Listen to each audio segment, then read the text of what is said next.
Magandang araw sa ating lahat. Ngayon ay Lunes, January 5, 2026. Welcome back sa trabaho at eskwela. Ayon sa PAGASA, wala pa ring mino-monitor na bagyo o low-pressure area sa loob at labas ng Philippine Area of Responsibility. Tatlong weather system ang umiiral ngayon. Northeast monsoon or hanging amihan sa Hilagang Luzon, shear line sa Bicol Region, Mimaropa at malaking bahagi ng Visayas, at easterlies naman sa Mindanao.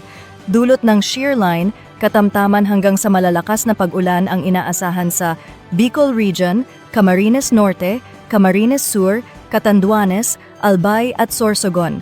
Mimaropa, Eastern Visayas at Northern at Eastern Samar. May banta ng flash floods at landslides sa mga nabanggit na lugar, Northern at Central Luzon. Makakaranas ng mahihinang hanggang katamtamang pag-ulan at mas malamig na panahon dulot ng hanging amihan. Metro Manila at nalalabing Luzon. Asahan ang isolated light rains, Mindanao. Uulan sa Zamboanga Peninsula, Sulu, Basilan at Tawi-Tawi, habang ang iba ay may localized thunderstorms, lalo na sa hapon at gabi. Weather advisory. Magpapatuloy ang malalakas na pag-ulan hanggang Tuesday at posibleng Wednesday, lalo na sa Bicol Region. Sa lagay ng karagatan, wala ng gale warning pero katamtaman hanggang maalong dagat sa silangang Luzon. Mag-ingat ang maliliit na sasakyang pandagat. Ako po ang inyong independent weather forecaster. Patuloy po tayong mag-antabay sa ating update. Salamat sa panonood.